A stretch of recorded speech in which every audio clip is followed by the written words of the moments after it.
வணக்கம். மாலை முரசு செய்திகளை விரிவாக பார்ப்பதற்கு முன்பாக முதல் தலைப்புச் செய்திகளை பார்க்கலாம்.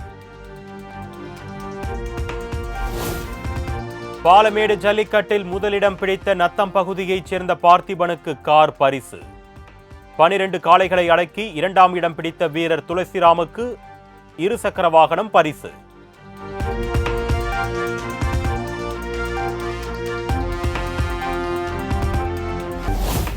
மதுரை பாலமேடு ஜல்லிக்கட்டில் டங்ஸ்டன் எதிர்ப்பு முழக்கம். அரிட்டாப்பட்டியை காப்போம் என்ற வாசகத்துடன் பதாகை.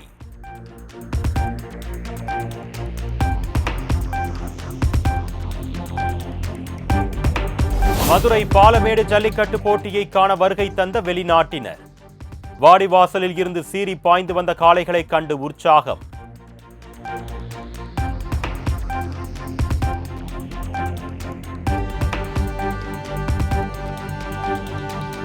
காளையின் பெயரை அறிவித்ததும் நடுங்கி கேலரி மேல் ஏறிய வீரர்கள். ஒரே பார்வையில் பாலமேட்டை குலை நடுங்க வைத்த காளைகள்.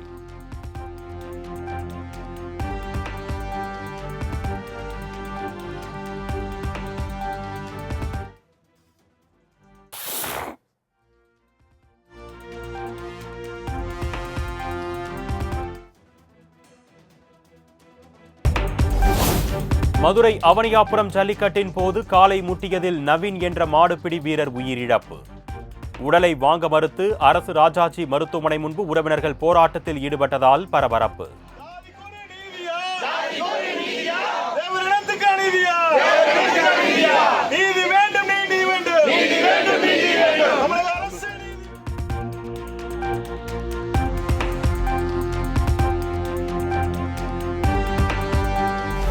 சூரியூர் ஜல்லிக்கட்டில் 17 காளைகளை அடக்கி முதலிடம் பிடித்தார் ரஞ்சித் குமார். இருசக்கர வாகனத்தை பரிசளித்து விழா கமிட்டி.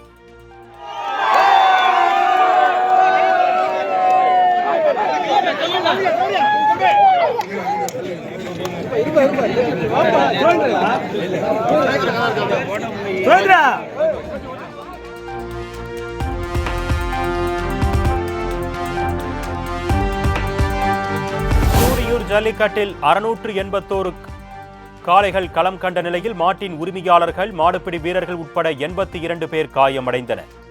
மேல் சிகிச்சைக்காக 13 பேர் திருச்சி அரசு மருத்துவமனையில் அனுமதி.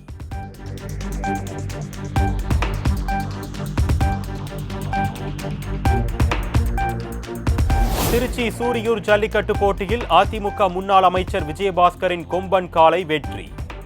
விஜயபாஸ்கரிடம் பள்ளிக் கல்வித்துறை அமைச்சர் அன்பில் மகேஷ் பரிசை வழங்கினார்.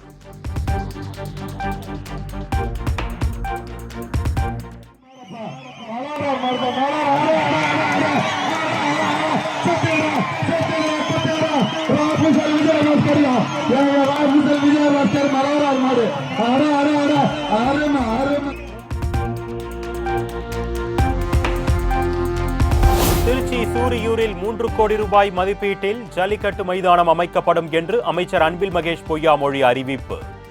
முன்னாள் அமைச்சர் சி விஜயபாஸ்கருடன் ஜல்லிக்கட்டு போட்டியை பார்த்தது மகிழ்ச்சி என்றும் பேட்டி.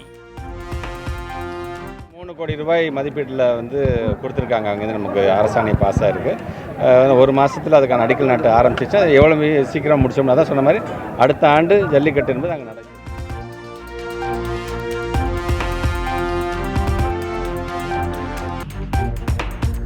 தமிழ்நாடு முழுவதும் களை கட்டிய மாட்டுப் பொங்கல் கொண்டாட்டம். கால்நடைகளுக்கு நன்றி தெரிவிக்கும் விதமாக மாடுகளுக்கு பொங்கல், பழங்கள் கொடுத்து வழிபட்ட விவசாயிகள்.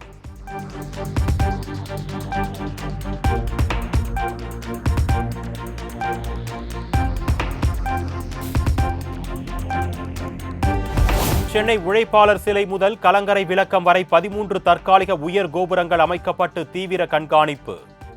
மெரினாவில் காணும் பொங்கலை முன்னிட்டு மக்கள் அதிகம் கூடுவார்கள் என்பதால் முன்னெச்சரிக்கை நடவடிக்கை.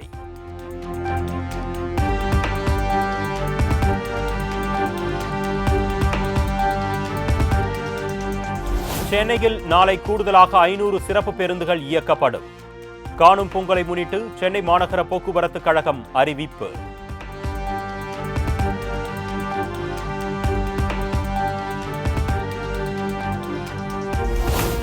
சிவகங்கை மாவட்டம் மதகுப்பட்டியில் வெள்ளை நிற உடை அணிந்து பொங்கல் கொண்டாடிய பெண்கள். ஊர் வழக்கப்படி ஆண்டுதோறும் மாட்டுப் பொங்கலை கொண்டாடுவதாக தகவல்.